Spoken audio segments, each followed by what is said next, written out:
Hey everybody, Dr. Alex here from PracticeDomination.com, and welcome to another episode of 60 Second Studies. This episode is going to be a little bit longer than 60 seconds. We got a lot to cover, so let's get started.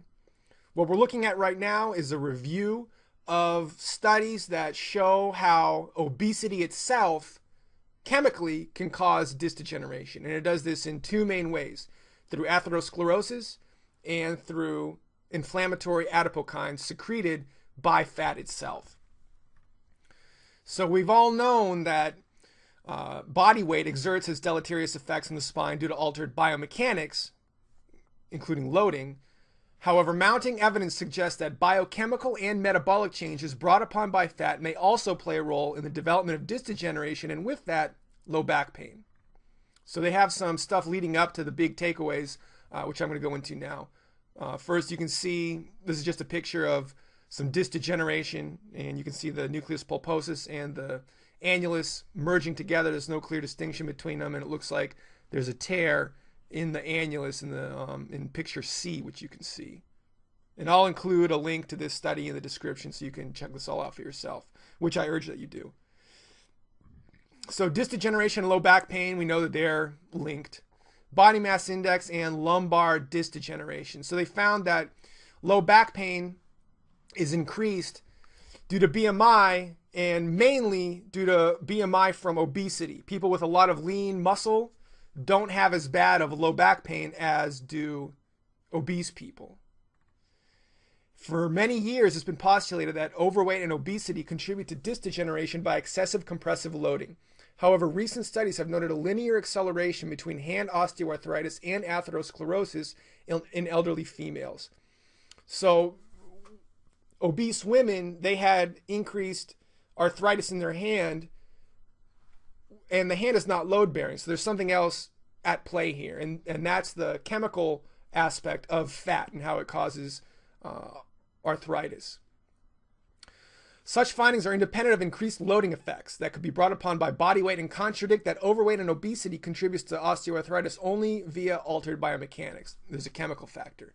The explanation for this phenomenon may be mediated by an inflammatory response by secondary mediators secreted by adipocytes, such as adipocytokines, including adiponectin, leptin, resistin, macrophage-derived factors, interleukin 1b, or pro-inflammatory cytokines and chemokines, such as C-reactive protein, tumor necrosis factor alpha, and interleukin 6. Another potential mechanism may be attributed to vascular insufficiency to the vertebrae, and subsequently to the disc brought upon by atherosclerosis or high serum lipids that can diminish the nutrient and metabolite transport into the disc. Other possible mechanisms can be attributed to metabolic disorder, environmental factors, and genetics. So they talk about all the adipokines that I talked about, including the ones released or the inflammation due to macrophage activity, which I mentioned when you're obese. This white adipose tissue has an increased level of macrophage activity that mimics the same type of inflammation you get in a bacterial infection. So that phenomenon causes disc degeneration as well. We know that adipokines cause disease, Alzheimer's disease, dementia, musculoskeletal disorders, metabolic disorders, diabetes, cardiovascular pathology, and one chemical leptin, which is a key adipokine, increased serum level of leptin is directly associated with obesity and suspected to be involved in reorganizing the cytoskeleton of nucleus pulposus cells, thus altering the disc organization and structure.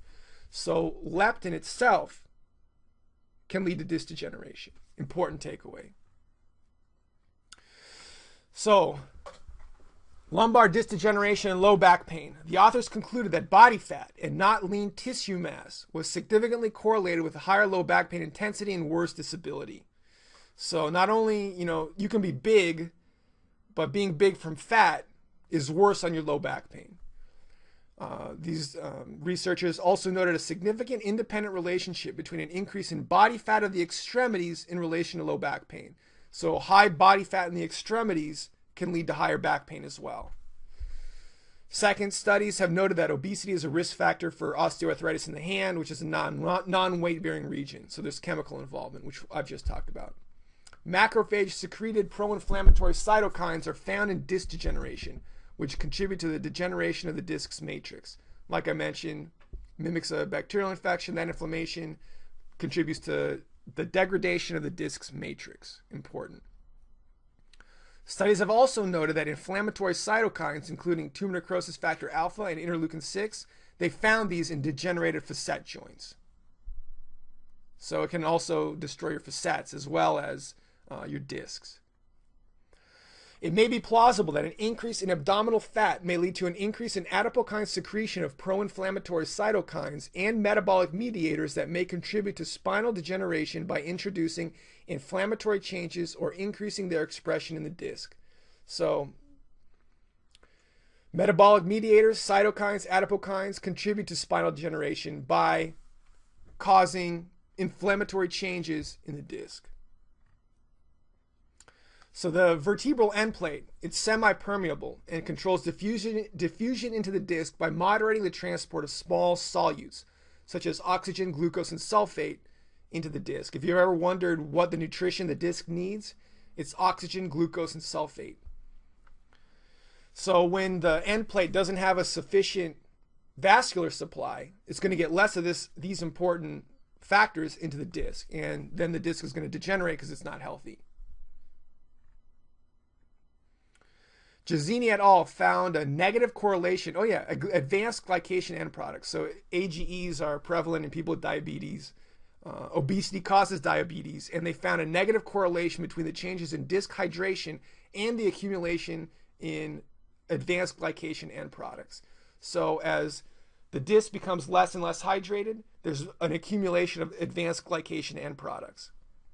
So these advanced glycation end products may cause changes in disc hydration. It said correlation, maybe not causation. However, it's something that is important to be conscious of.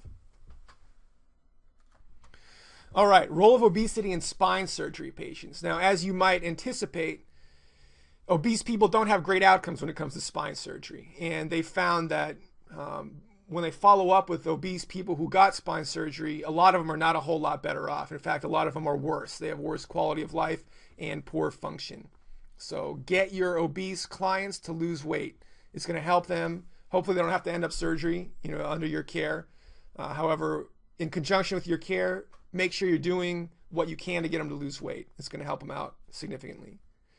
So in summary, although evidence is mounting to suggest that lumbar disc degeneration is also part of the spectrum of obesity-related diseases, as is diabetes and cardiovascular disease, understanding the interaction between genetics, metabolism, environmental factors, and adipokines will broaden the pathophysiologic understanding of disc degeneration.